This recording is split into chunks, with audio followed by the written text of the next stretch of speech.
ఓం నమో వెంకటేశాయ. కలియుగ దైవం పిలిస్తే పలికే దేవుడు ఆ శ్రీనివాసుడు. మనం ఏదైనా కష్టంలో ఉన్నప్పుడు లేదా ఒక కోరిక బలంగా ఉన్నప్పుడు స్వామివారికి ముడుపు కట్టం అనేది తరతరాలుగా వస్తున్నటువంటి ఒక గొప్ప నమ్మకం. అసలు ముడుపు అంటే ఏమిటి, ఎటువంటి సమస్యలకు కట్టాలి, ఎలా కట్టాలి, ఇదంతా ఈరోజు మనం ఈ వీడియో తెలుసుకుందాం.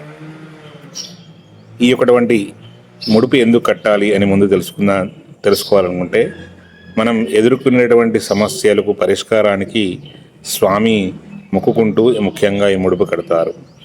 వివాహం ఆలస్యం అవుతున్న, సంతానం కోసం, వ్యాపార వృద్ధి, ఉద్యోగంలో ప్రమోషన్స్, ఇల్లు లేదా స్థలం కొనాలన్నా, అది అమ్మాలన్నా, తీవ్రమైనటువంటి అనారోగ్య సమస్యల నుండి విముక్తి పొందాలన్నా, పంటలు బాగా పండాలన్నా, లేదా మనసులో ఏ కోరిక ఉన్నా అది ఆ ధర్మబద్ధమైనటువంటి కోరిక అయితే స్వామికి ముడుపు కట్టి మన బాధను చెప్పుకోవచ్చు.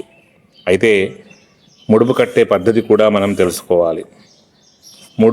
ముడుపు ఎప్పుడైనా కూడా శనివారం రోజు ఉదయం కట్టడం చాలా శ్రేష్టమని చెప్తారు.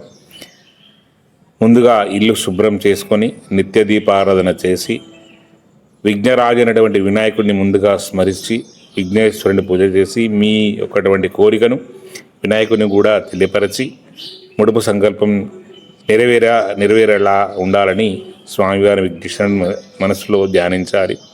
తర్వాత ఒక తెల్లని వస్త్రాన్ని తీసుకొని దానిని పసుపు రాసి ఆరబెట్టాలి. ఆ యొక్కటువంటి వస్త్రానికి నలుమూలలా కుంకుమ బొట్లు పెట్టండి.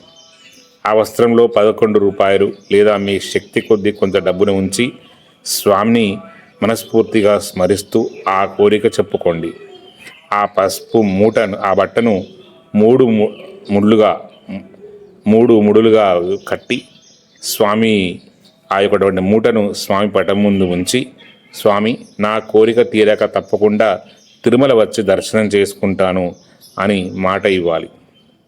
వెంకటేశ్వర స్వామి యొక్క అష్టోత్తరం లేదా గోవిందనామాలు చదువుకొని స్వామికి ముడుపుకు హారతి ఇవ్వాలి. కోరిక తీరిన తర్వాత మీ కోరిక నెరవేరే వరకు ఆ ముడుపు కూడా ఆ స్వామి ముందే ఉండాలి.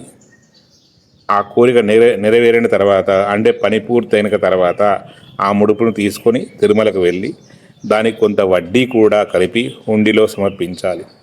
నమ్మకంతో చేసేటువంటి ఈ చిన్న ప్రయత్నం మీ జీవితంలో పెద్ద మార్పును తెస్తుంది. ఈ సమాచారం మీకు నచ్చినట్లయితే లైక్ చేయండి, మీ మిత్రులకు షేర్ చేయండి.